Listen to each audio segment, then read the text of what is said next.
Hello again. As you know, I am Eli, the computer guy, and this is the Daily Blob Show. This is the second attempt for today. We had a we had a bit of a meltdown earlier, so it just goes to show you, no matter how good you get at technology, sometimes if you forget to check off the right checkbox, everything just kind of goes kablooey.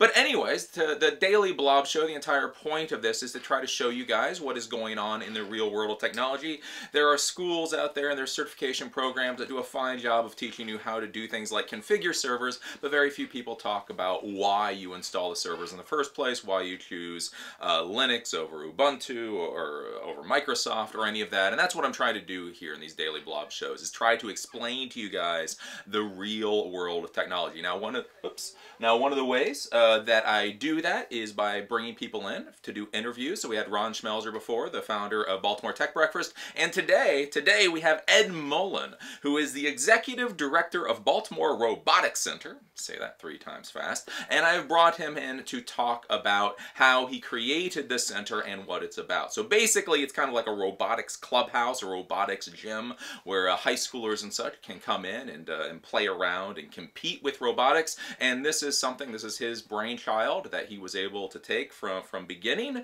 all the way into creating the center. And so I want to talk to him today about how he did it, the problems that he ran into, the things that were easier than he thought they would be, the things that are harder than he thought they would be, you know, why he's doing it, so on and so forth. So let's go over and let's talk to Ed Mullen. Again, the important part of the Daily Blob Show is that this is a question and answer show. So I'm going to be talking to him for about a half an hour, or until we run out of steam, quite frankly. And after that, we will answer your questions. So in the YouTube area, the comment area, please write any questions you have, and we will get to them on a first come, first served basis. You know, this is our guest here, so I would ask that for today, you try to make it topical.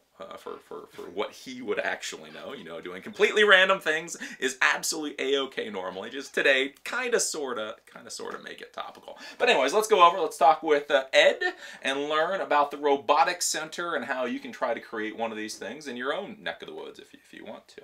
So this is Ed Mullen. Hello, and now I'm intrigued by what potential random questions we could get. Oh, you don't want to know the random and I do not want to call out and ask for that. However, so let's start this again. So we did a little bit of this, but let's go from the beginning. So the first question that you already answered, but we'll have you do it again. So what is your day job then? Like, what do you actually get paid for? So I'm a professional software engineer. Okay. I went to school, got classical computer science degrees, and went and learned all sorts of technologies back in the... Actually worked in a computer store while I was in college, which was a great experience of the academic against the real world in, you know, to date myself, the dawn of the PC age. So I learned everything from DBase 3 to VisiCalc to BASIC, and Turbo Pascal was a big thing in my life during college, because I could write programs much faster than my college classmates that were using Adaxes. So I've always had like this, like, maybe the accepted way is not necessarily the best way, so I'm always up for trying new things. I then went on to manage developers, and then manage managers of developers, work as a CTO, work as a CIO, get a little bit more, worked at 2 startups where I basically was the CTO, CIO, help desk guy, network engineer, guy to do backups, clean the bathroom, everything else. And so that lots of different experience in the tech space, both large corporations as well as startups, and then consulting. Yeah. And now I work for a Microsoft consulting firm that basically does custom application development for, you know, Fortune 500 companies, as well as you know, a 150-person insurance firm in town. And I'm much more involved in the business development and the strategy of the company than I was in the past. So almost like I'm a salesman, though I hate to admit it. But And that's, you know, and part of that ties into why I'm doing the Baltimore Robotics Center, which is sort of like the joke, my second job. But there was a tie-in. I would meet lots of high-level executives in corporations who would be like, we cannot find any people that can write programs. We're looking for somebody that's like right out of school and cheap, but codes like a banshee. And I'm just like, well, and my world tends to be Microsoft-oriented because of the types of companies I work for. And that really was a problem because schools don't teach like classical public schools in an urban area like Baltimore City. You know, teaching C# would be like totally foreign concept to them. But more importantly, my sons got involved in competitive robotics through their public middle school, and they did really well. And if you've never seen this thing, it's like an erector set crossed with a remote control car system with motors and gears, and they play on a 12x12 field, and they play 2-on-2, and they have a challenge like putting balls into cylinders and stuff like that. And the high schools compete, and you get ranked, and you can go to states and then to worlds. And my sons happened to win the Mid-Atlantics, and it was like a Cinderella story. It was like brackets where, you know, all of a sudden some no-name community college beats like Kansas in the finals and ends up, you know, going to Disney World. And we literally went to Disney World and played against China and Singapore. And I came back, I'm like, we need to do more of this. Yeah. I mean, I love computer science. And my first job programming, I was like, shh, I would do this for nothing. I love it. And it turned out, you know, it's lucrative too, which is a double win. But not every kid is like that. And my big thing was to inspire kids to look at other things, both things that head you to college, as well as things that may head you into a mechanical job in a manufacturing company or something like that. There's not much shop anymore, and kids don't know how to use a hacksaw or even things like that. And the competitive robotics, you know, put tools like that in their hands. And I noticed, you know, kids that were mechanically inclined gravitated towards it. Kids that like to play video games, and this was like a real world video game, gravitated towards it, and then got interested in other STEM fields. And it was fairly, in this league in particular, though I like all the leagues, but this one in particular seemed like a digital divide buster because it was relatively inexpensive to get into, and it really got kids who weren't necessarily interested in school before interested in going to school so they could play on the competitive robotics team. Much like I think about the movie Grease, where the guys were going to school so they could go to auto shop to build a hot rod. There's some of that in there, and heck, if kids learn a skill that they can then earn a living off of, I thought it'd be a cool thing. So then I decided, well, let's figure out if we could find a place to do this, and that's where that Clubhouse, and I remember you and I talking about geek clubhouses and how good things happen when you mix smart people together, or people that have a niche knowledge, whether it be 3D printing or my particular thing is I'm good at software, I'm terrible at electronics and hardware, and I really would like to know more about it. Yeah. But it's not like I've got time to go through, I don't know, an ITT program or RITS or whatever people do now. But I just want to know enough to make a robot run or something.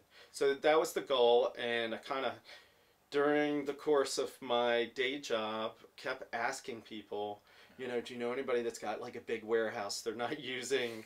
Could you find somebody to give me a building? And basically, after asking enough people, I actually got somebody to give me part of a building in downtown Baltimore with and it's next to a railroad museum, and has. So people go to this spot anyway, you know, kids and their parents, and it has free parking, and it's taken off. It's ramping up pretty quick. So with the Clubhouse, is this just for events? Like one time you talked about like having like a co-working space or like open as a club. Is it a clubhouse or an event space? I guess is that the... Yes, is the answer. And it's kind of morphed. When I initially set out, it was... you know, if I could get a big space, good things will happen. You know, Field of Dreams, build it, they will come. But I actually believed that. Yeah. But the most pressing thing at the moment was to give a place for the kids to play this sport. Because in this sport, you know, now it requires a lot of setup, and you have, analogous to like basketball, it would be like painting the courts, putting up the scoreboard, hanging the baskets, and doing that on Friday, playing all day Saturday, sort of like a swim meeting. For a parent, it can take forever. And then, but at the end of the event on Saturday, rip it all down, throw it in trucks, and cart it off to the next place. It was like crazy. So the big thing was a place that the fields would be on the ground all the time. Yeah. And kids from around the city could come at any time and play or challenge one another for scrimmages or whatever. But as I went through it, and we held like an expo, we did several things, I realized there was this huge pent-up demand, much in line with what you and I talked about ages ago, yeah, for people that wanted to get together in a shared space. So that's where kind of started Clubhouse-ish, yeah, sort of stream went to event-ish, so I could sell the concept to the funders, and now is pulling back into the more Clubhouse, maybe a STEM co-working space and things like that, crossing ed tech people with kids, with teachers, yeah, you know, so they can be in front of their customers, and a lot of different things. And what's kind of, I initially kept it very simple so I could get the funding, and now the funders are very intrigued and coming out of the woodwork the more of this I put into it. And it's sort of a bandwagon phenomena is going on now.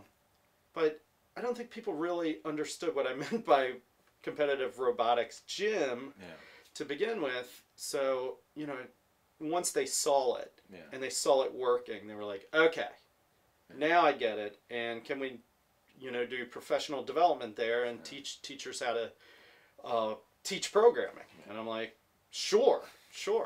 And actually, the more we use this space for the more different things, yeah, the more money I think we'll get from corporate sponsors, yeah, from traditional grant makers and people like that.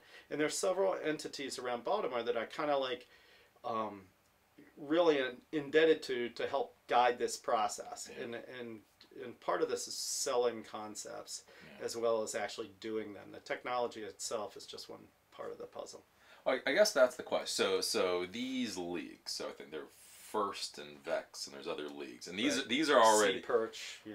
They're so these are already in the high schools. These are already in the middle schools.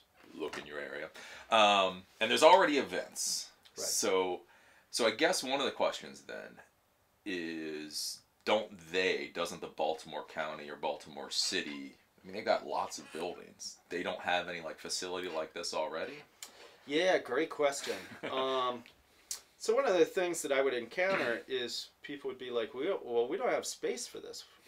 And I'd be like, well, you had this big, giant open room over here that you heat and run lights in. And they're like, are you talking about the basketball court? I'm like, yeah. I'm like, you're spending all this money already. Why would you not do it for this? And it's like this, and I used a lot of the sports analogies to kind of get this going and get it off the ground. But the reality is, you know, they have basketball courts at schools for extracurricular activities and chance at college scholarships. And, you know, maybe perhaps somebody will make it to the pros, but really that's not why there's a gym at your local high school.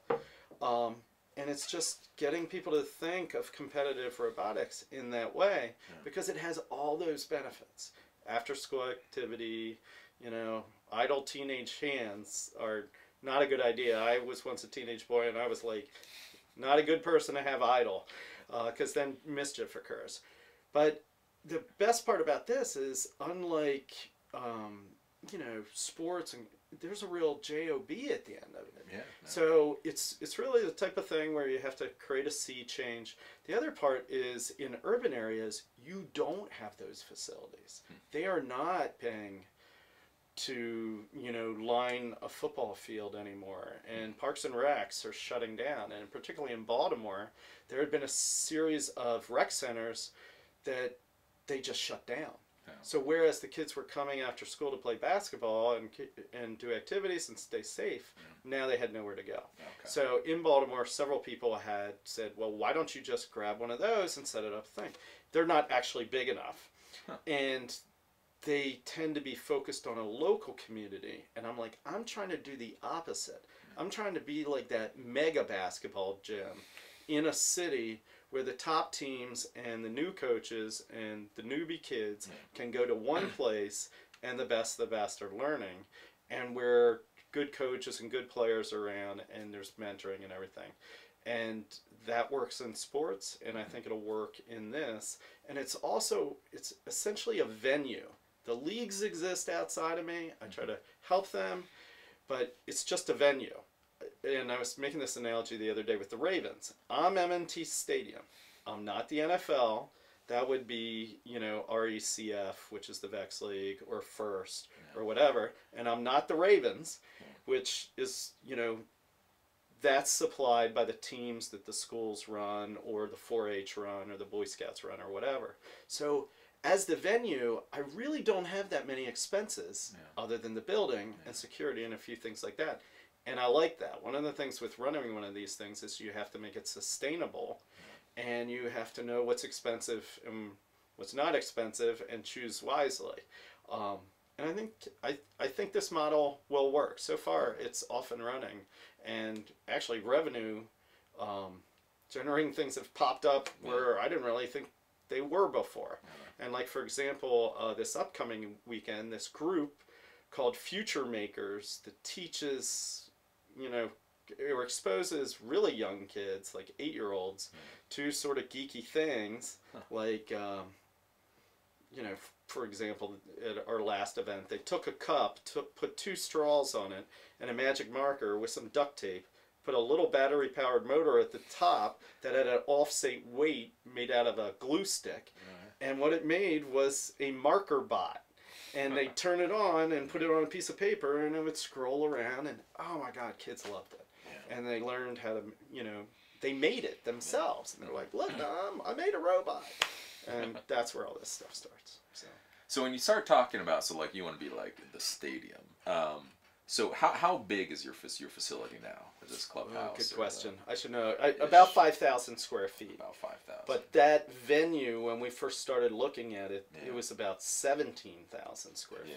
Yeah. And I would, so this is sort of a trial. This one, even though we got it, is like a stepping stone to the big gym. Okay. And I realized I wasn't going to be able to easily go and get the big gym, but now that this thing is it's a proof of concept. Yeah. So what's the new term? MVP or something like that.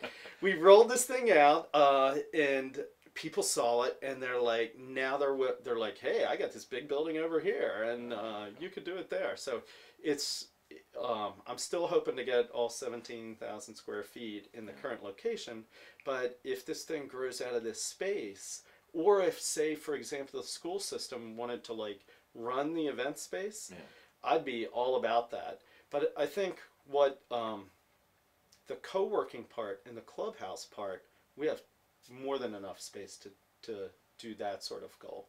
And maybe the big giant event space moves on and the Clubhouse incubator space stays there. So we'll see. Okay. And like I say, we're right next to a railroad museum where they actually have machinery and that is massive enough to repair steam locomotives. So I think there's this really cool, like, can we come to your Clubhouse and play with your welding equipment? And maybe over time that sort of stuff will occur, but that's a whole level of robotic geekiness that locomotive size robots. Yes, that's what runs around in my mind. Okay, so this is now up and running, and it seems to be success. You seem to be on the whole growth curve. But what was the process for this? Like, how did you go from us drinking a beer a year and a half ago to now you have a robotics center? Well, a lot of that was a huge learning process on my part, because I'm from sort of the corporate world, and had learned a lot of skill sets in there. And this was a cross between the academic world and the nonprofit world. Neither world where I have a lot of experience. So I had to basically what's kind of funny is kind of like a startup. I would keep pitching it and keep refining my pitch. And friendly people would help me tune the pitch. Then other people kind of said, you know, when I initially approached these funders who own this building, they were like, you need to form a 501c3. And I was like, no. No. I definitely don't want to do that. There's too many of them already. And they're like, or you could like go under another one. Okay. So then I found a partner that would, you know, was already a 501c3 and just became a division underneath them. That way I could take money, accept funds, they could sign the lease, do that sort of thing. So there, and then different people along the way, it was almost like a scavenger hunt or something. It was like, or like a Zelda game. It was like, go here and you may find a treasure, and then go here. And that's how we actually got the building. I was just like, I had this belief, if I tell this pitch enough times, somebody would go, I know a guy that's got a building. And sure enough, that happened. Yeah. And of course, every treasure has like a little, you know, curse on it in the corner. And there was reasons why this space was available, but we figured we could work with that and mitigate the negatives to accentuate the positives. And then actually that whole process itself helped, because the neighborhood we're in really needed something like this, and they, there was a lot of press about that, and people wrote about that part of the story, which made the funders go, yeah, we should really try to do something nice like this. Right. So, a lot of good karma. So did you walk in with any kind of plan? Did you sketch out a plan and say 1, 2, 3, 4, or was it just to accomplish this goal? Yeah. My simple plan was a siege. I will keep doing this until I determine it's a bad idea or I accomplish this goal. It was a belief that this, it was like a Field of Dreams thing. If you build this thing, they will come. And I kept refining my pitch of why we should build it, why we should do it. And I still continue to do that. I consider this whole concept to be a work in process. Yeah. And every day people, and now it's like, you know, people send me stuff and people were like, hey, you should talk to this person. Like, you know, the robotics leagues in Baltimore run basically through the science department at the public school in the city.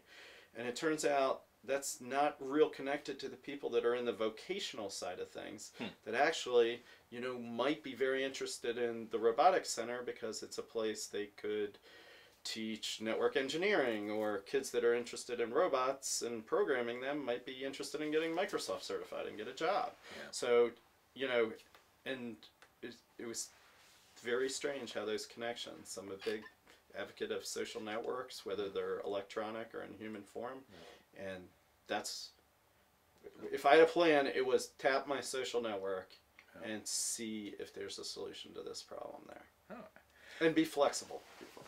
So if somebody was interested in doing this in their area of the world, like what are the actual aspects? So you have this Clubhouse. Right. So like insurance, rent, utilities, like what actually makes that Clubhouse? What allows that to happen? So those are a lot of the nuts and bolts that you have to you have to deal with. I came back from a stellar experience with my kids at an event saying, I will move this rock. So the first thing I did was I called the league. Okay. And I said, how can I help your league? Yeah. And that's where initially, you know, the gentleman I spoke to was very nice. He was like, well, you could help with this, you could help with that. And I was like, it seems like a lot of work to set up these events. And he's like, well, in this other city, somebody donated a Safeway that basically was in a part of town where it was defunct. They couldn't rent it, you know, but it had I described them like you could have parking, because if you want people to come in from another area in most cities, you're going to need parking for the county people to get to the urban place, though usually urban places are a central spot for a lot of counties. Go figure. But you have to have a big room, you have to have electricity, you have to have safety because children are involved, and you have to have a lot of power. Yeah. But it doesn't have to be real pretty. Okay. And you know, it can be a boon to an area because people are trapped there all day. They buy coffee, sodas, Chick-fil-A, whatever. Yeah. So I started with that premise, and then I figured I would figure out the rest, and I'd be flexible. I thought I was going to have to do a lot of construction. In this case, the the entity owned the building, was already heating it, was already paying the power, and doing all these sort of things. So I just need to handle insurance. Okay. Well, so I do a lot of work with the Boy Scouts, and one of the reasons I work under that umbrella is because they have great insurance. Okay. And they're used to covering things like rappelling and things like that, and the Boy Scouts is very effective. But I was looking for a nonprofit that would be able to give credibility, handle the insurance, and cover that thing. And then somebody reminded me I had a day job and wasn't going to be able to be there to run the gym all the time. And they were like, you need a person. Yeah. And I really was against this because I wanted to keep the overhead super low and somebody would need a salary. And they were like, well, you should get a Vista. Okay. And I was like, what the heck's a Vista? And they were like, we'll take care of it. Yeah. And they led me through the process. But basically, it's like a Peace Corps-like program where somebody gives a year of service to the country, basically for minimum wage, and they work under a nonprofit. Okay. And so my umbrella nonprofit got the Vista, and that person turned out to be awesome, handling all the minutia of scheduling and contacting people, and we had an event snowdown, and you know, all this stuff. And so he's analogous to that. You know, if you had a big gym that was running basketball stuff all the time, you'd have some guy that had keys to the gym that signed everybody in and had a clipboard, and he's my guy for the robotic gym. So all these, so those were the major things, like power, rent, somebody to run the facility, and insurance. And once we had those things, it would work. So it's not terribly difficult, and had something not popped up in the way it did, I would have solved it in a different way. Yeah. And the trump card is being able to raise money. Yeah. You can buy your way out of anything. And so far, I've been able to avoid having to use that card, but I felt that this was, there's a lot of people in the corporate space that were very interested in developing resources, being involved in STEM, and through my other experiences in robotics and computer science, I knew a lot of those, whether they were defense contractors or corporate entities.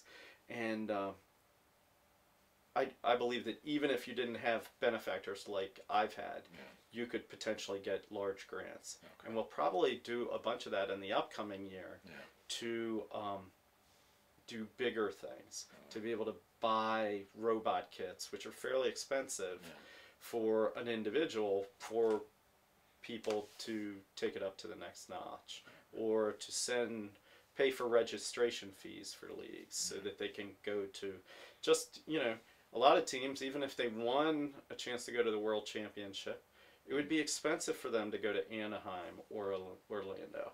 Yeah. And so much like, you know, a booster club for a, you know, regional, say, football program would do all kinds of different things and have awards banquets and bigger trophies and things like that.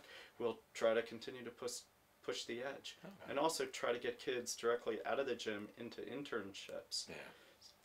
So a lot of times, part of these connections with corporations is to generate funds and everything, but it's also on the backside a way to make them aware of the league so they know where to go for a geeky, techie intern. Makes sense. So with this, so you have 5,000 square foot facility with utilities, with the Vista person, with actually doing pretty good here. So for you, has there been any out of your personal pocket to get this accomplished? Yeah. On sort of a on a small scale, like I've bought pieces here, and so. But I mean, we're talking thousands or tens. I think if you added up all the 20s, you might get to some big numbers. But so far, it hasn't been. Yeah. Okay. It hasn't been a lot, but that's. I've invested a lot of time. Yeah. I think it's the time part that's been the biggest investment on my part. Okay. But on the other hand, I will say that it's been exceptionally rewarding. Yeah. It's just been, you know, that was probably the biggest thing to me is I talked about this, worked on it for a long time, and when we ran our first scrimmage, it was so funny because these two teams walked into the gym, and they're both city teams, and one is very established and one is very junior. And it was kind of like the Sharks and the Jets, kind of, you know, sizing each other up and everything. And then we started the scrimmages and we mixed up the teams and everything else. And the next thing you know, me and the moderators are just sitting there watching the kids teach one another. Yeah. Just like kids in a gym teaching one another basketball tricks and going, hey, check out this shot. Can you do this one? How do you do that? And friends were made and stuff was learned, and it was like geeky basketball. But anyway, so that part. Yeah, that's so more time than. But I mean, like, so if somebody was thinking about this, you know, that's always the question. I don't have enough money. You know, is this something that the average person? If you've got the energy and the time, the money, I always tell people, like, so when I first started on this thing, I was talking to some initial big-time funders, and I'm like, I don't need your money.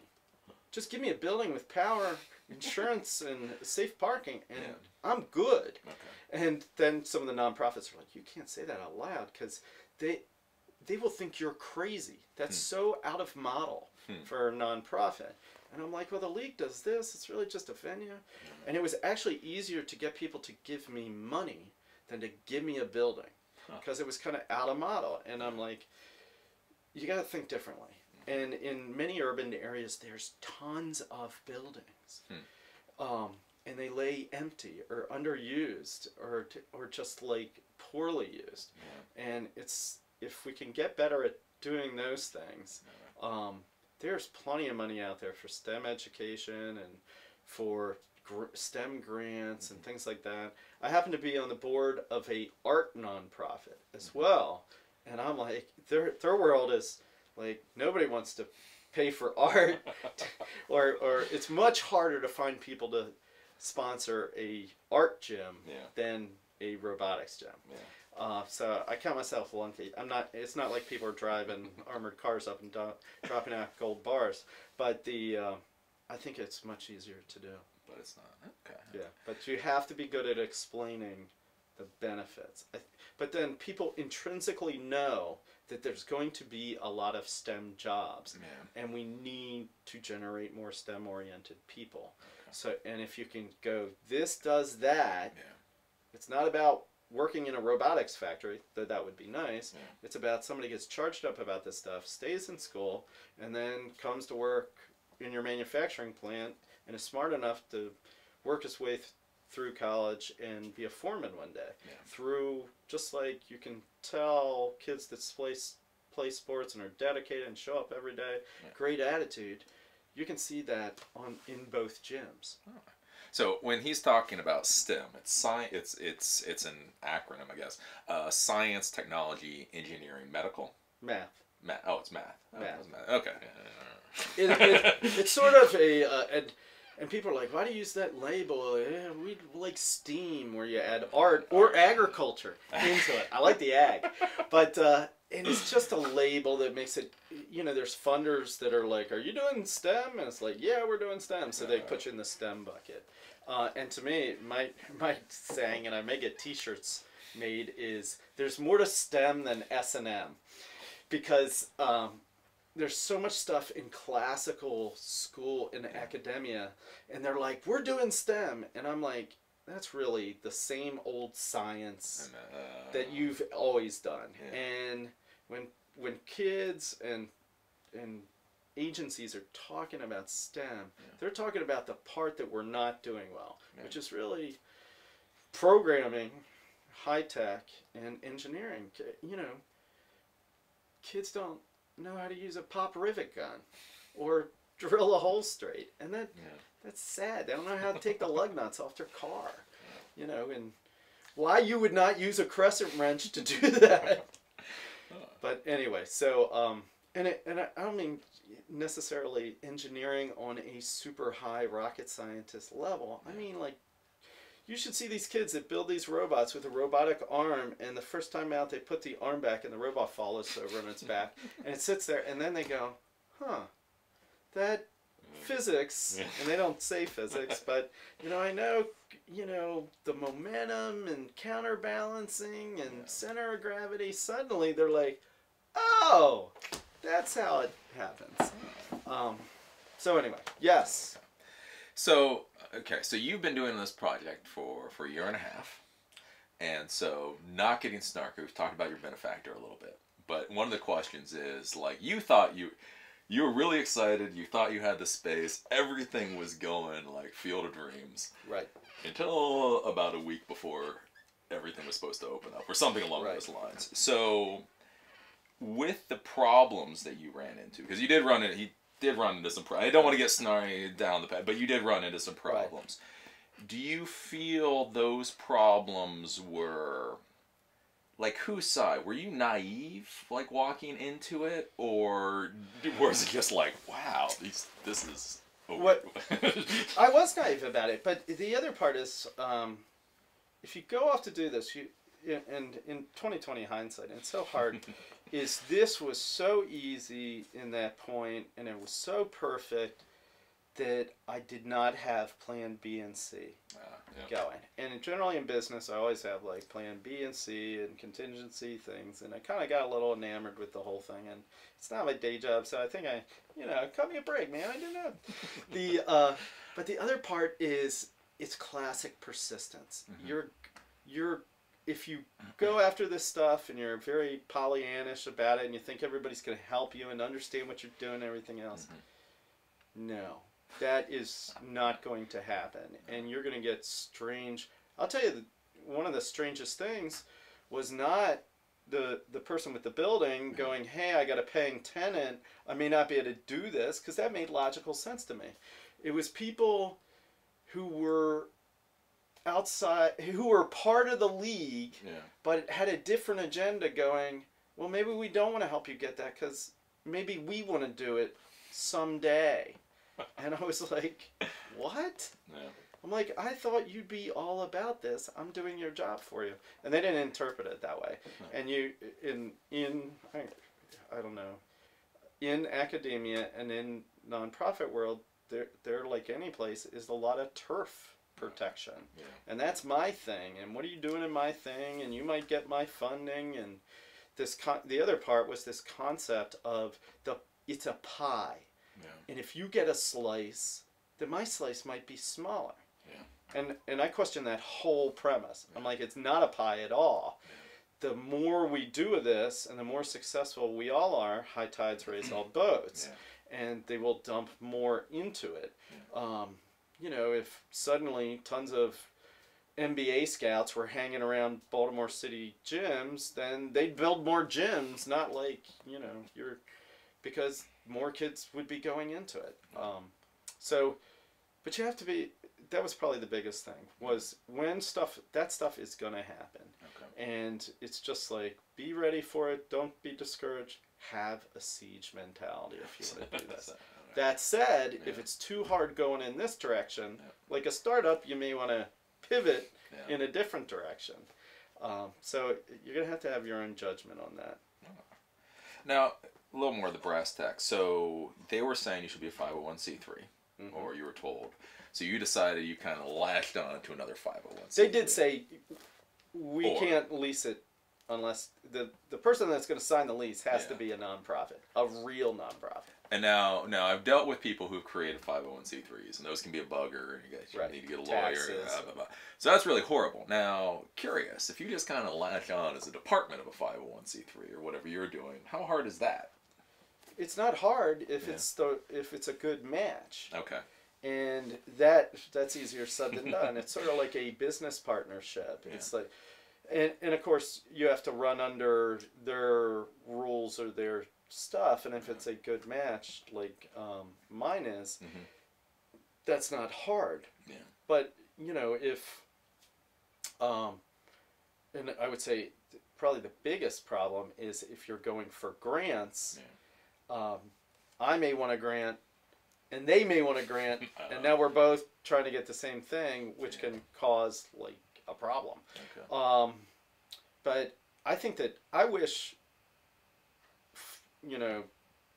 tons of nonprofits would just collapse into a few well-run, well-done nonprofits, because it would. The inefficiency of having dozens of people doing very similar things and all paying lawyers and all paying accountants and everything else. I would,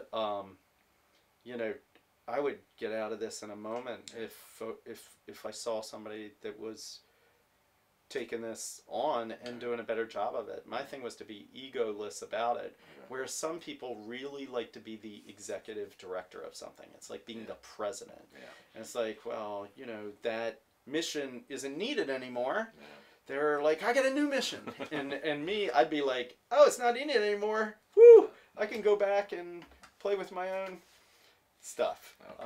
And go in different directions. But right now it was needed, and I had the wherewithal to do it, so I jumped into it. Okay.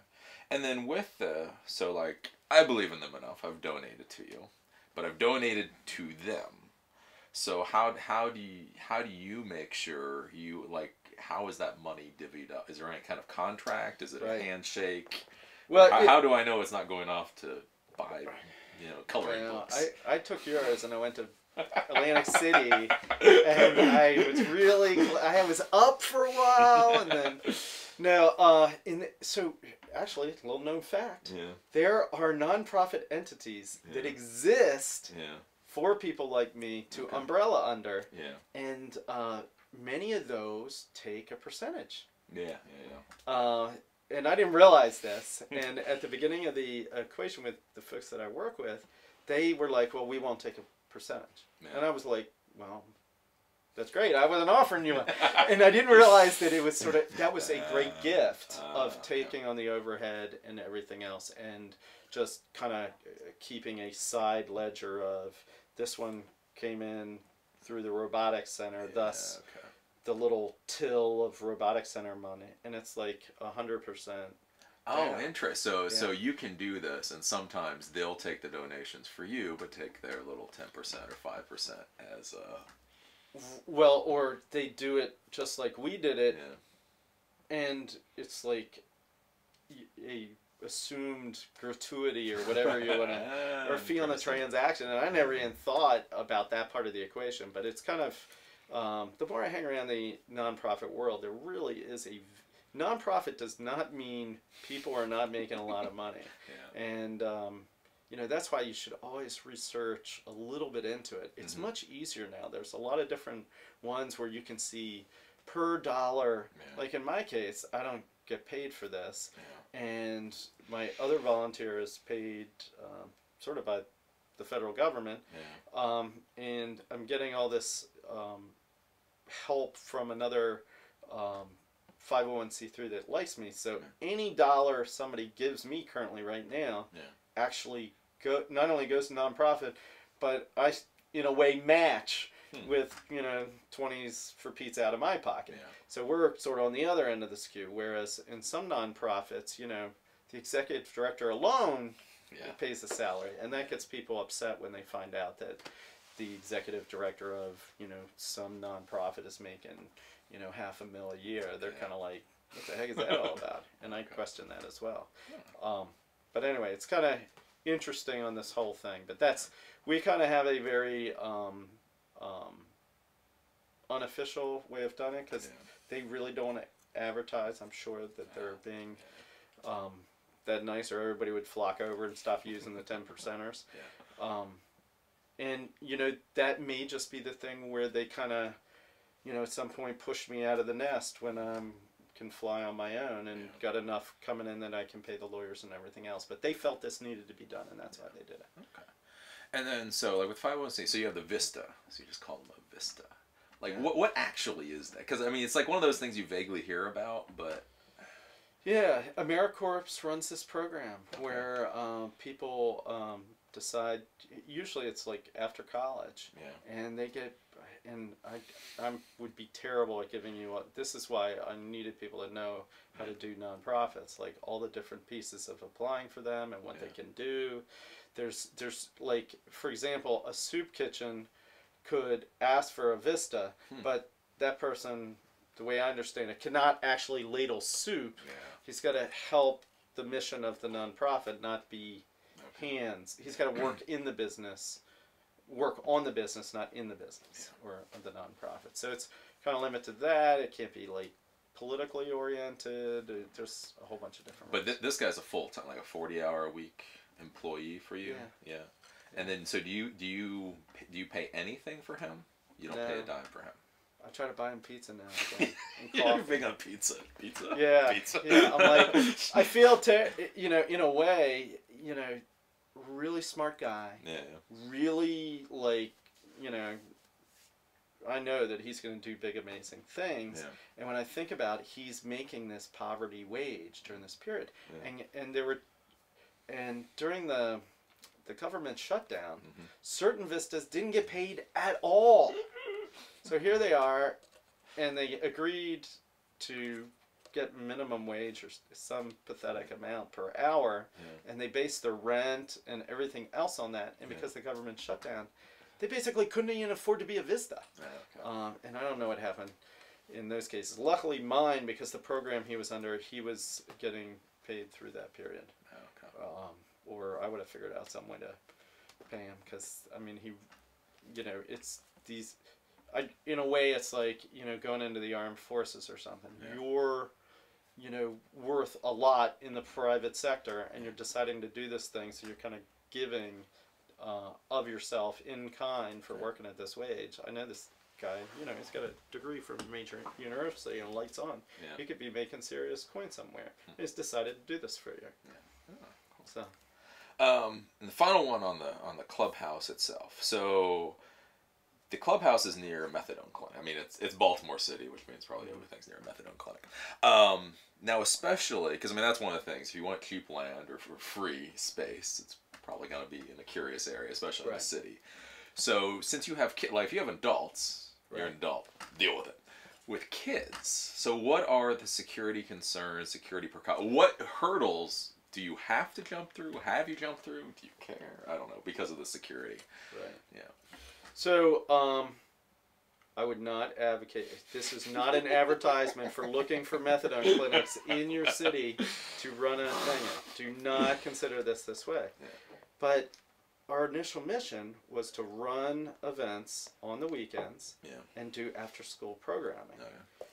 Methadone clinics basically run in the morning and don't run on weekends. Okay. So the amazing thing about this place is if you come first thing in the morning, it looks like Crazy Town.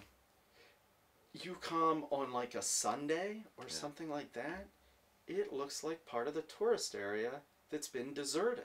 Huh, okay. I mean, it's cobblestones, brick walkways, old buildings that have been renovated. I'm like, this is... So in our case, and we've agreed to do, and there's security there during a lot of the times that we run stuff anyway. Even though there's not a lot of people there, it's just they pay security guards for this thing. Yeah. And we've agreed at any other time to pay for security. But for the after-school programming and the events, it's, I don't want to say it's a match made in heaven, because I wish it was like totally, but whatever. It appears that that's a good match. Okay. So that's why we got a distressed property easily. Yeah. And I went down there a lot of times to look at this, to eyeball it.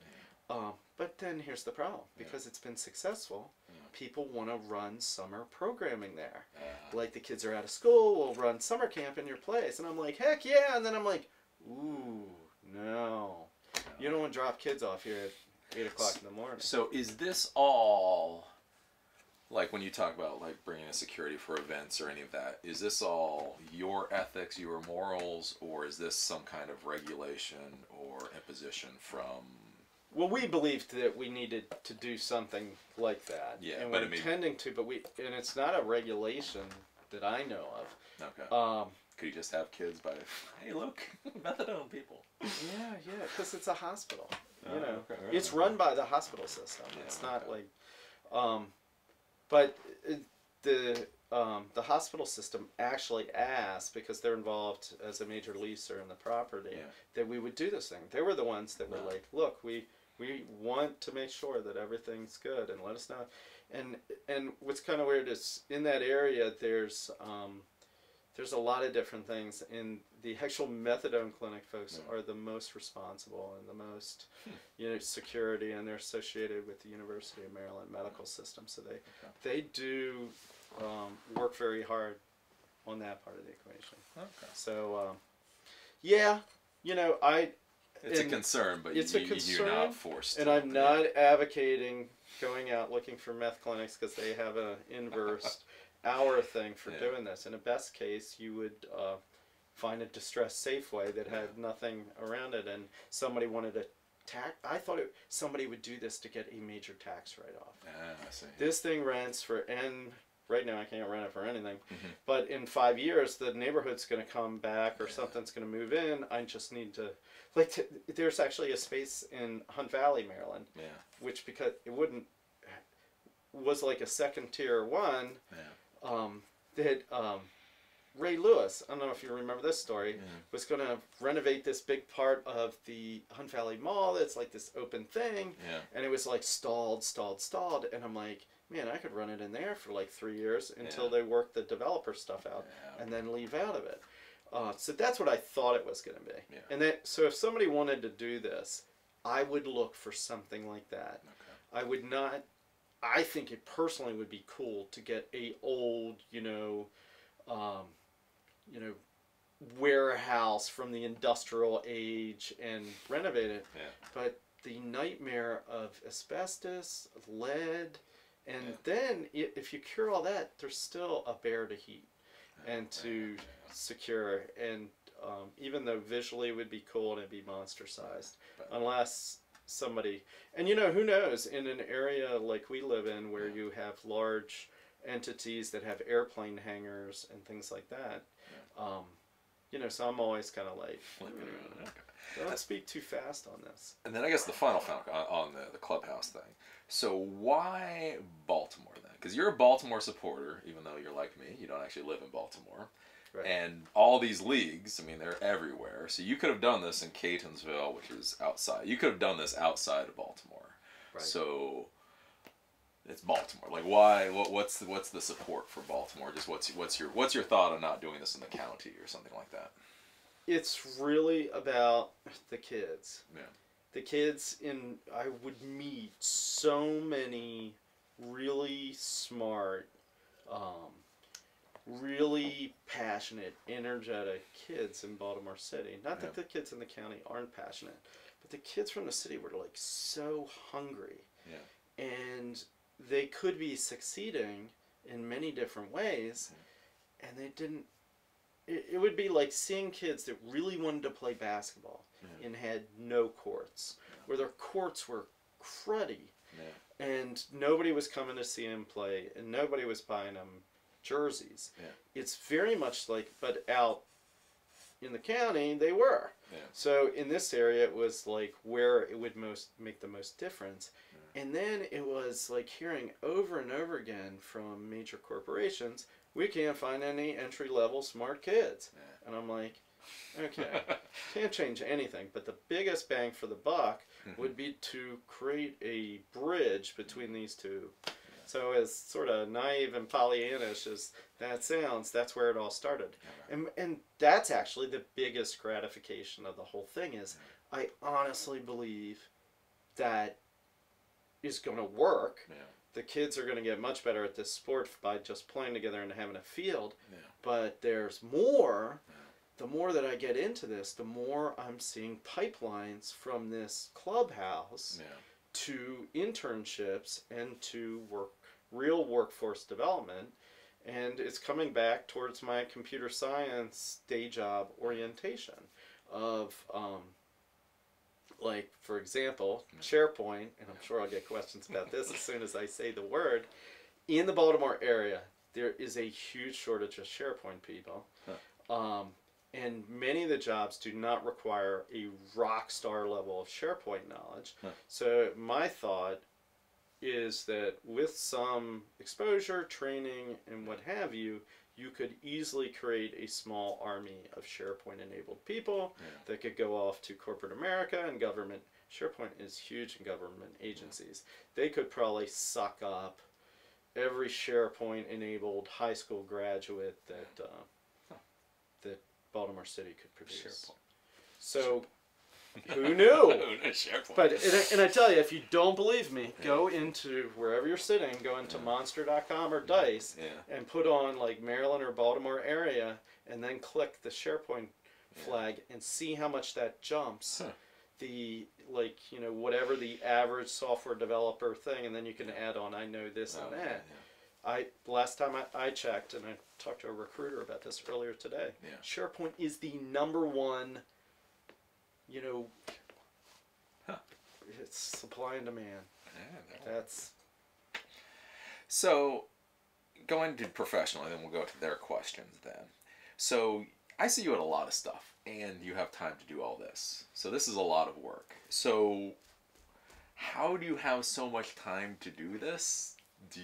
Do you actually work in your day job? Why does your CEO pay you when you're? I mean. Oh, that's a good question. It looks like, I think there's an impression that I'm doing a lot more than I'm doing. That one, okay. And my day job is to be out in the technical sphere doing a lot of stuff. And sort of the interesting part of that is that I started this a long time ago, and it wasn't as clear how synergistic the two things would be. Yeah.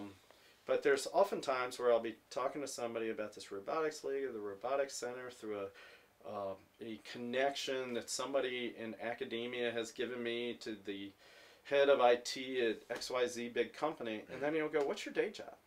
And I'll go, "Well, we do this thing in SharePoint." And he goes, "We got SharePoint. We got some problems with it. Can you help me fix this thing?" Okay. So that's why I mean, that's very oversimplifying things, but I work for a great company with a very forward-thinking president, but in the end, I think the reason is because strange, good karma, profitable things have happened because of it.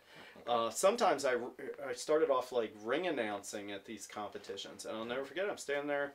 This has happened twice now, where I've been ring announcing. Somebody walks up and goes, "Ed, what are you doing here?" And there's somebody from the corporate world. And the one time, I hadn't seen the guy in years. And I'm like, "I'm doing this thing. What are you doing?" "Oh, my kid plays in this league." And he's like, "But you should call me. We have this big project that we're taking proposals for." And I'm like, "I can't make this stuff up." It literally, I'm like, "Really?" Yeah. And so by doing this outside stuff, it actually brings your company money then at the end of the day. Yeah. Okay. Yeah. It's and when if I would have thought about it ahead of time, you know, people that are CTOs and CIOs, you know, generally are of a certain age, of having children of a certain age. And what would, you know, if you're going to stereotype, what would a, you know, high-level technology person's kid stereotypically do in high school? Yeah. And that turns out to be sort of kind of true. Really? Okay. The final question before we go to their questions. If you wanted to get into technology now, because we've talked about this, because your kids are high school, graduation, into college age. So for the newbies out there that want to get into all this stuff, certifications, school, startup land, like if you were when you look at your kids, like what would you tell them to do right now? If they wanted to, in the modern path, since you've been a CIO, you've been basically what most of these folks want to be at the end of the day. Like if you were 19 now, and wanted, like, what would you do? Certifications or college or... Well, it's interesting you asked this question. They're two very different answers, depending on whether you want to write code and whether you want to do IT and CIO stuff. And what's kind of interesting is I have a kid, one kid headed one direction and one kid headed another direction. My one son is like really into ethical hacking and network engineering and PC repair. Oh, you guys see some of the Franken laptops he's made out of your stuff. And likes that, which I think is crazy because I'm like a software guy that likes to do algorithms and would program for fun. And I've been asking a lot of my CIO friends this question, and they're like, you know, there's a couple colleges that do a good job, but the bottom line is start doing it now. Whatever it is, whether it's like wiring up your house or wiring up your friend's house or doing things like that. I'm like, really? My kid's really like college prep, hoping for, you know, the Ivy League of network infrastructure, and they're like, no, just not good traction on that. hear a lot of good things about some schools, like, you know, if you really are determined to send them to college, because you spend all this money on a college prep high school, you know, send them to Rochester Institute of Technology or UMBC, which is awesome in our area. Yeah. But the real thing is experience, and most of the people had gone on through like Cisco certification or something along, or Microsoft engineer certification. In the ComSci world, it's a little different. There's much more, you know, prestige of having the degrees, and then that gets you into the cool internships, which gets you into the cool positions at the big companies. Oh, really? Because I thought, I mean, at least here in startup land, startup land is different. Startup land is okay. So that's the third path. And with my one son, I'm like, you're really startup material. I don't even see why I'd spend $150K on you to go to school when I could give you $150K and you could rock it off.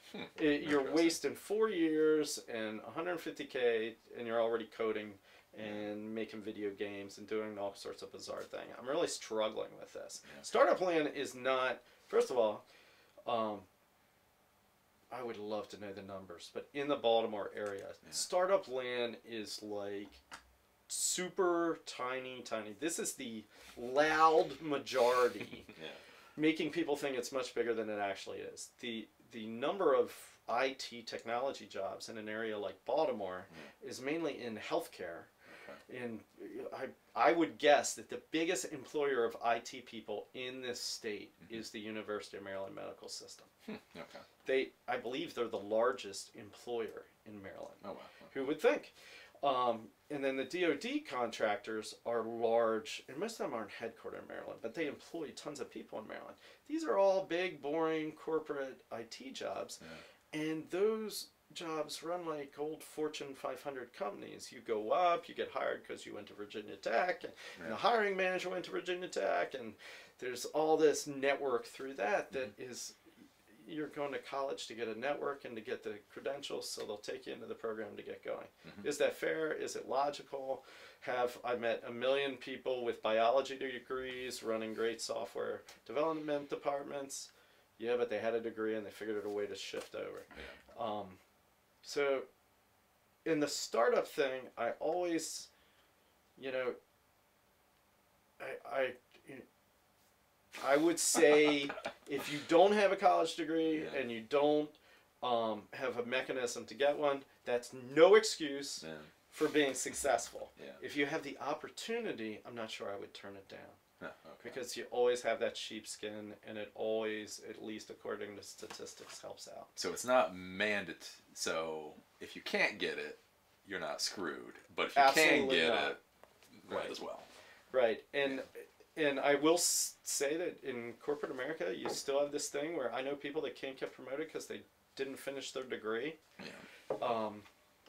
But I was talking to one of the major recruiting company managers today, and I'm like, if I can generate a high school kid with several Microsoft programming certifications, but no college degree, do you think most of your big giant clients will take them?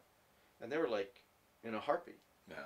Right. And after your first job, people don't care too much about especially in software. I'm like, you know, that's why I think software in some ways is much easier than other professions, because people don't care as much what you look like, what you smell like, how you dress, and all these things, if you can deliver.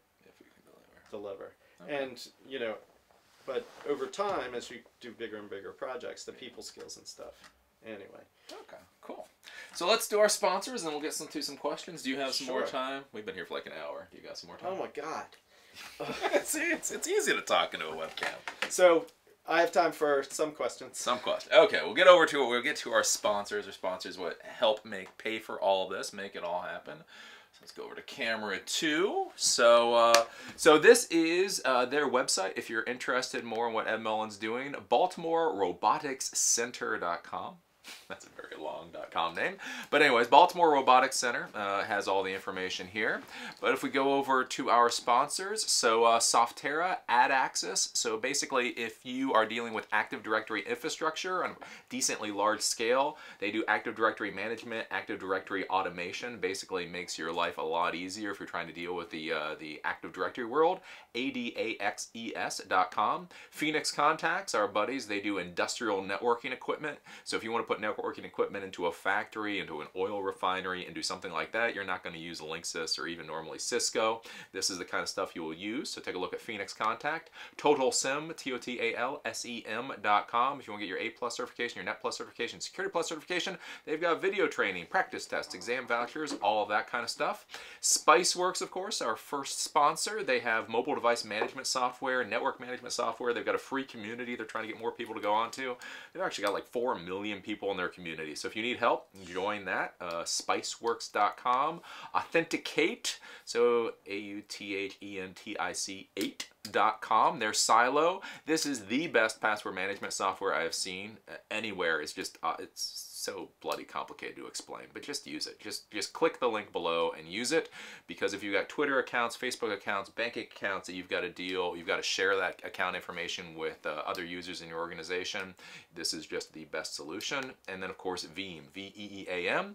If you just virtualized 100 servers and now you're trying to figure out how to back them up individually, Veeam is the software for you. And of course, because you guys like it, they've got free stuff. So they've got free backup tools for ESXi and Hyper-V. So take a look at Veeam.com. And with that, let us go to your questions. And of course, remember, sponsorship is what makes all of this happen. So if you want to pay me so I can do shout outs, I will take your money. Please email me. And hey, you always tell people what you want. Let's see here. We do a new window, and we will start getting to your questions. Yes, the volume is a little low. Soulless humans, lovely. Scroll down. Nice. Welcome back. Let's see. Ed and Eli, would you rather have an OLED monitor or a 4K monitor?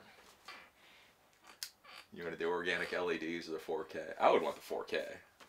I don't know. I saw one in the store the other day, and I'm like, man, it's just not doing it. You don't like 4K monitor? What? No, it was not. Maybe I over thought about it in my mind, but I'm like, that's it. I was like expecting it to be more impressive than it was. A 3880, but like, was it 2550 pixel resolution? And you're like, meh.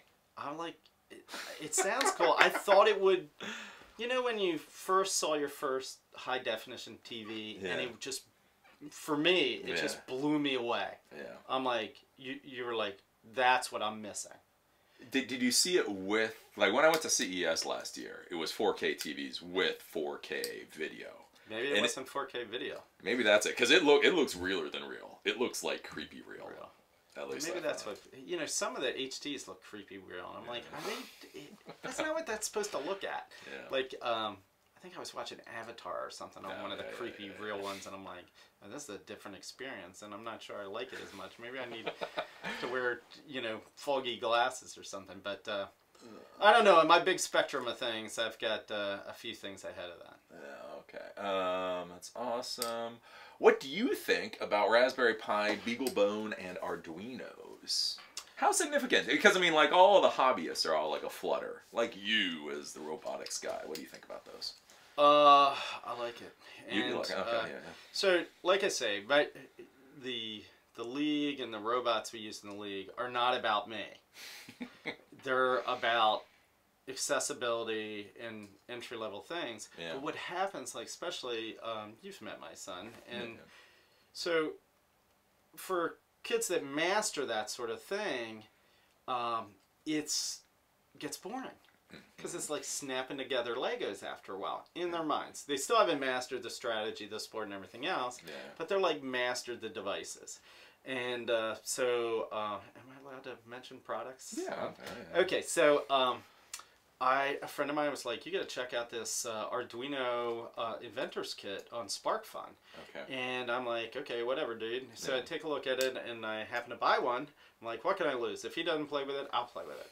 And what's been amazing is I'll just come home and he'll have done a complex project. Yeah. So I'm like, let me see this. And it was the documentation was really good, and the information and the projects were compelling. So I was really, and for me, that's like a whole new level of awesomeness. The Arduino has like opened up.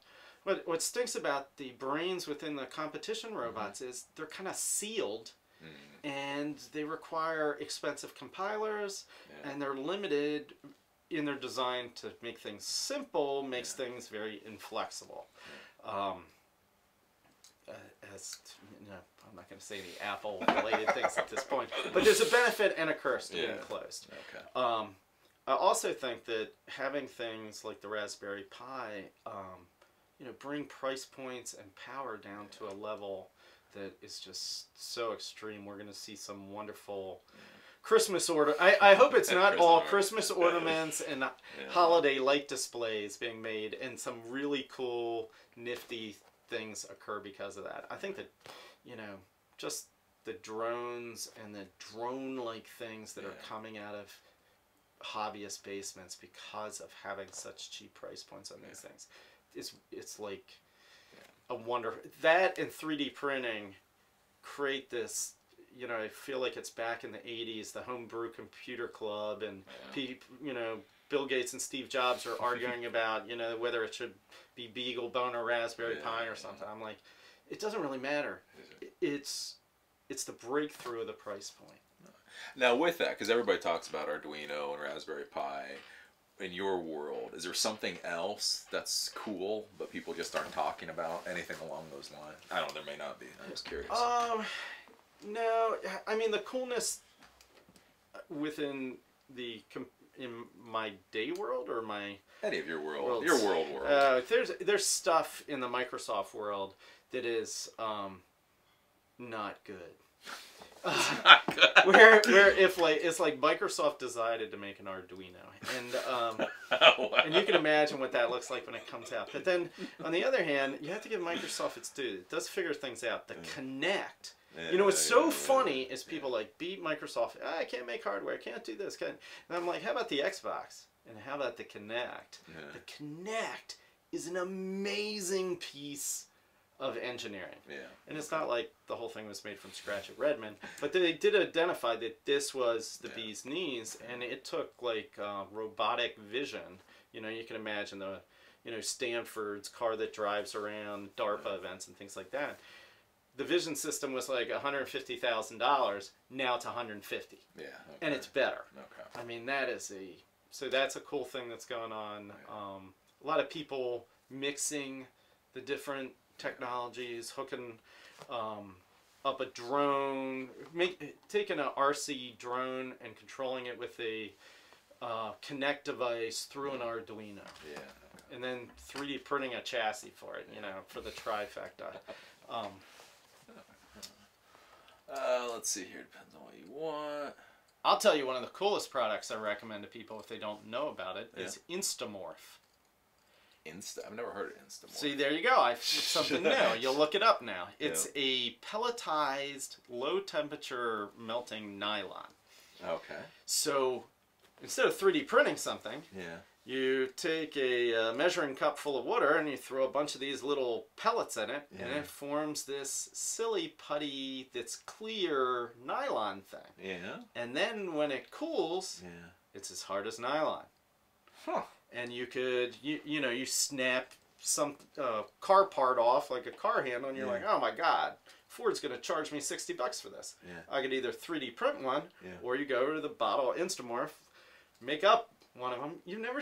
Instamorph. I've never heard of Instamorph. And that is the Jello brand name of a class of stuff. But, and the great part of it, this should be on everybody's Christmas list for their 15-year-old or 12-year-old. Is if you screw it up, you throw it back in, melt it down, and then you can do it over and over again. Is it very expensive for this stuff? It's not cheap, like a container, I don't know, a coffee can container size thing is like $12. Oh, but it's not like I'm thinking $20. I want a 55-gallon drum. I could change the world. But yeah, it's awesome. It is like awesome stuff. Oh. And there's another brand name of it that I can't remember. But imagine, you know, hot glue gun sticks that lowered at a lower temperature, and you could remelt over and over again. That's kind of the technology. And what's funny about it is the plastic itself is in a very specialized mode. It's not, they knew what they were doing. They created a pretty interesting product. What's your take on autonomous vehicles in the world and where it's going? Now, with the I heard them talking about with these high school leagues that they actually have an autonomous component. Is that right? Is that right there? When they do the event and the rounds, it's kind of like bull riding, and the rounds are very short. It's 3 minutes where your heart's pumping the whole time. But the first so many seconds of it, like 15 seconds or 30 seconds, depending on the event that year, will be autonomous. Huh, okay. So then they also have autonomous competitions. Wow. And certain leagues focus more on the autonomous, like the lowest level first league, which is Lego Mindstorms, is actually much more about autonomous than the, but they make it driver control or remote control because the kids think that's really fun, and programming not so much in some cases. But then in order to like win the big events, you better be able to do it. So it's a way of drifting kids into programming and getting them up. But that's one of the most interesting parts to me is, and and from the autonomous technologies are really exciting. And I cannot wait for autonomous cars. I'm like, tomorrow, I'll buy one. You know, if they start shipping them, I'm like, what?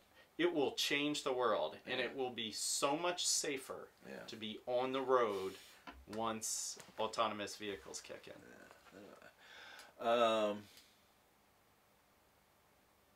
Let's see. Instead, Python. Oh, you guys are just having your own little conversations today. Let's see here. Java documentation. W3 schools. Java, New Boston. Okay, guys. You guys are just all talking amongst yourselves today. New Boston, NetBeans, Java. And that's cool, because one of my roboticists needs me to pick him up from school. Oh, okay. Is there any certain national or international law on vigor for robotics productions? Do you know what that means? I don't know what that means. Vigor? Vigor? I don't know. We don't know what you mean. Let's see. What's the best first language to learn, do you figure, if you want to do programming nowadays? Well, so I'm involved in another thing that's like teaching kids to code. Yeah.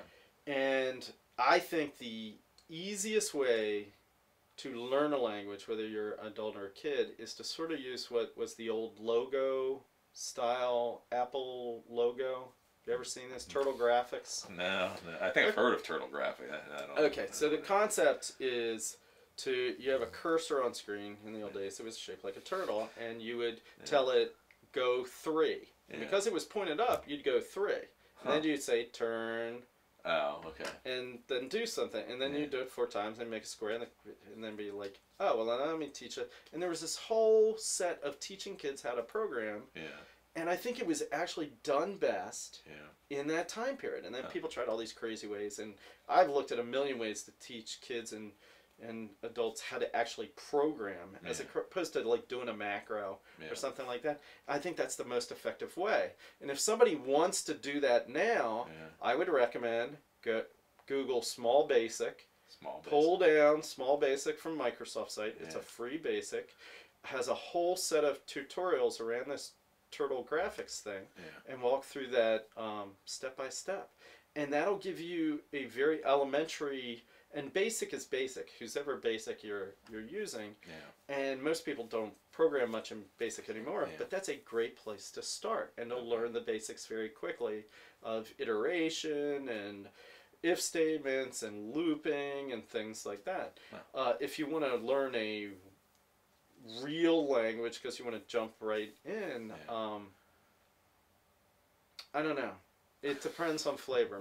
My first choice would be the most efficient, cost-effective, revenue-generating one that's not terribly hard to learn is, in my mind, is C#. C#, really? Right. Okay, yeah. But that, you know, it would have to be like an adult or a very smart high school kid that is looking to get revenue generating long-term as quickly as possible. It's so easy to say a scripting language or something like that. Yeah. But that heads you down this path where it's limiting in and of itself. It's very accessible and easy to do, but it's a path that like keeps you over in that easy accessible stuff. You're not going to be able to do an iPad app one day in that world because you really need to know C, and you're not getting sort of a lot of the compiled language techniques and thoughts like that in a scripting language. If you want to bang out a website and stay in website dev world, then I would kind of be like, go do scripting, go do PHP and stuff like that. That's a small basic or C# if you want to learn. That would be my guess. The final question, because you're gonna leave. What the hell? I will see if you can answer this one, and we'll call it a day. Do you believe endomorphism will lead to cognitive systems given the proper data? It seems like after all these years, Kismet and Cog are achieving a very limited intelligence. I think that's because people are trying to anthropomorphize computers. Instead of going, computers, you're really good at this, and we're really good at that, we're going to try to make computers learn the way we learn. And they don't. It's like, but so I wish people would stop trying to do that and start trying to handle problems that computers do well. I think one of the most interesting ones like that are the recent like quadricopter drones. The ability to sync all those things and do things. Computers do that great. Humans, like a lot of the drones that the DoD flies, a human could not pilot them because they're so unstable. But because they're unstable, but the computers can accomplish it, they can fly upside down and run around like an insect. That a human, if you were to put your brain in an insect's body, it would wig you out because you don't have 10,000 eyes or whatever. So I'm like, I'm a big fan of use the computers to do the things they do well and let the humans do the things they do well, and let's not try to mix it up too much because it's sort of like a fool's errand. It's like trying to use a hammer as a screwdriver. So you're not like, like the Japanese are turning all their robots into little squishy things. You're not into that.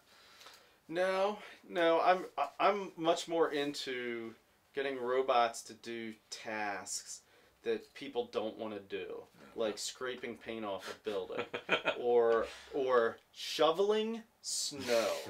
I'm like, if you would spend a little bit of time creating snow shoveling robots or snow blowing robots, you could change the world. Or imagine this, create something that's an autonomous vehicle that doesn't have wheels, it has legs.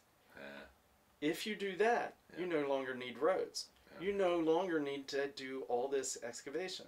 You don't have to do all these things if you have an avatar style quadrupedal or bipedal locomotion.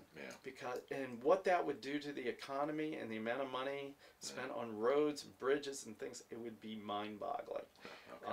So maybe that would wreck the economy if we solved this problem. Who knows? So I wish people would spend more time trying to do the easy wins. The easy wins. Yeah, that's a good lesson. The easy, go after the easy wins. Yeah, build a bot like Amazon. Everybody's all excited about Amazon delivering packages, and I'm like, how about a pizza? I really do not need my book in 5 minutes, but my pizza? Come on, what are you thinking? Domino's, Papa John's, somebody? Amazon. They're the ones. Like I need a book in 5 minutes. Because I got a Kindle if I need it in 5 minutes. And I'm sitting there going, oh my God, these people. who takes this stuff? Anyway. Okay, so there we go. So, guys, that was the interview with Ed Mullen, the executive director of the Baltimore Robotics Center. Very prestigious sounding thing. Basically, Robotics Clubhouse. Yeah, if you want to know any more, like I say, I showed you the BaltimoreRoboticsCenter.com. Mm-hmm. You can look there and see all of the information. This was the interview for today. We had some I didn't get to all the questions because, I don't know, there was a whole bunch of conversation in there, so it's kind of hard to scroll through. And Ed has been with us for about an hour and a half now, so we've got to let him go. So with that... Thank you very much for having me. Yeah, it was fun. So let me just shut this thing off, and then we'll go. So I will see you guys at, it's Wednesday today, right? Yeah, so I'll see you guys at 4 o'clock Eastern Standard Time tomorrow, Thursday, and we will talk about something else cool and fancy. So I will see you guys later. So do these hang around forever, or do you...